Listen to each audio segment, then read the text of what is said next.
Imagine being stranded on a deserted island, with nothing but the sound of crashing waves and the rustle of palm trees to keep you company. The ship you sailed on, only days earlier, wrecked on the nearby rocks, you being the lone survivor of your crew. You must depend on your cunning and unwavering resolve to persevere in the face of severe constraints and the imminence of any possibility of quick rescue.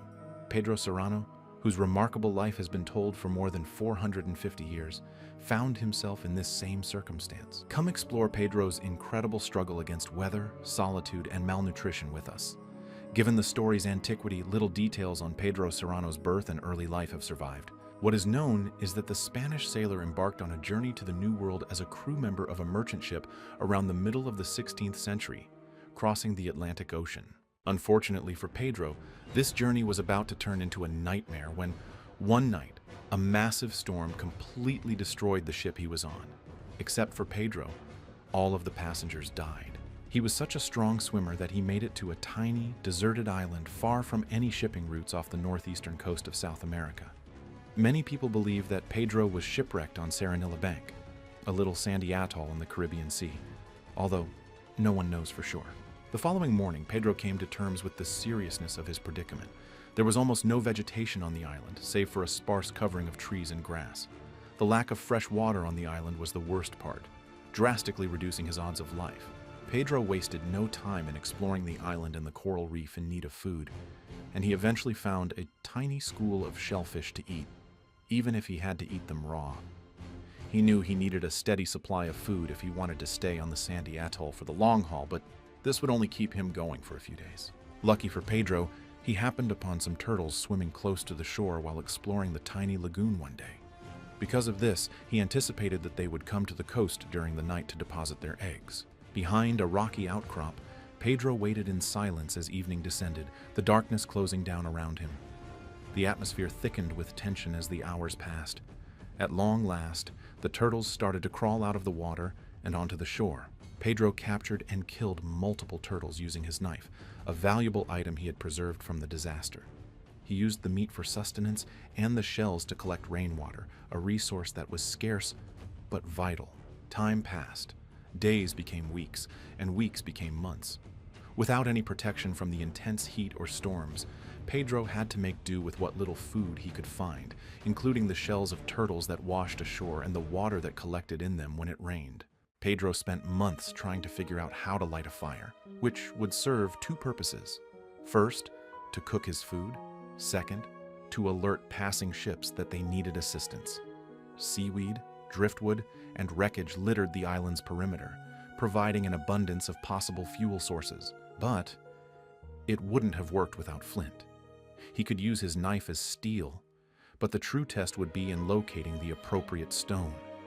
The desolate and merciless island was no larger than a sandbank. On a daily basis, Pedro combed the entire landscape in search of anything that could ignite a fire. Unfortunately, he was unsuccessful since he could not locate any flint. With unwavering resolve, Pedro faced the water. He was an expert scuba diver, and he scoured the ocean floor for anything that might be flint.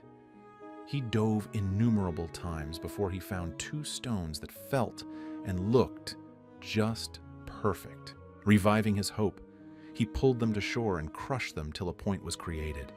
He had already gathered a stack of dried seaweed.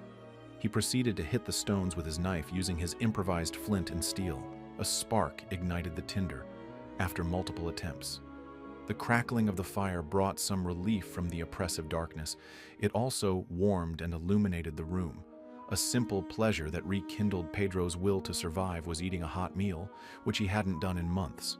While he was on the island for 3 years, Pedro's clothing fell apart, and his beard and hair became longer and wilder. As a defense mechanism against the severe weather, his body developed a coat of coarse hair. He frequently observed distant ships passing by, yet his messages remained unheard.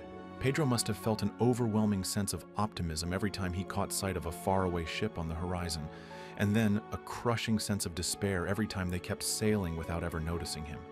The agony of being alone must have been excruciating. Pedro was shocked awake one fateful morning.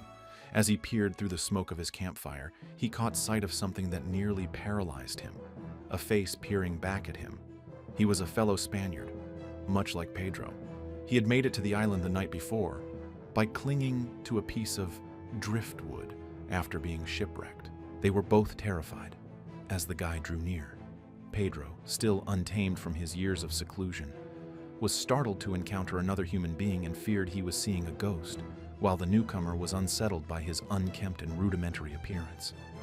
Both guys fled in terror, thinking the other was a devil's pawn. In his terror, Pedro prayed to the skies for deliverance from the ghost. The other man halted when he heard Pedro pleading for assistance.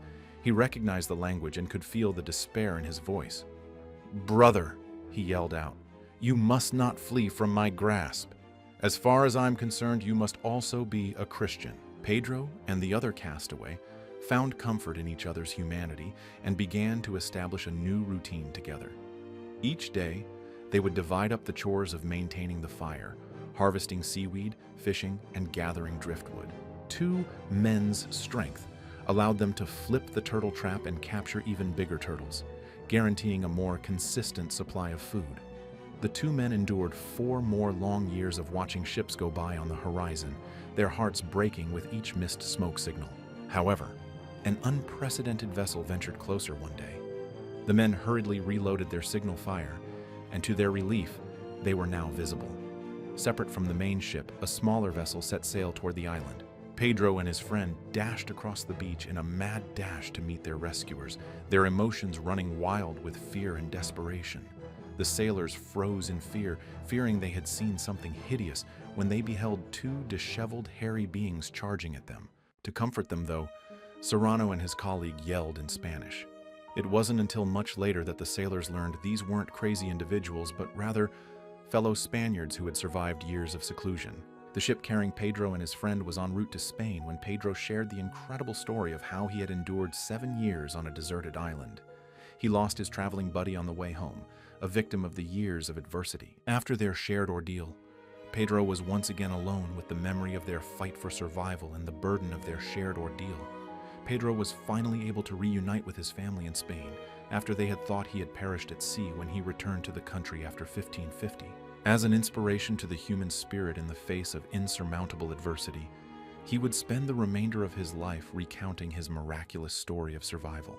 The terrifying ordeal that Pedro Serrano endured serves as a sobering reminder of the precariousness of human existence and the extraordinary measures one can take to ensure their own survival.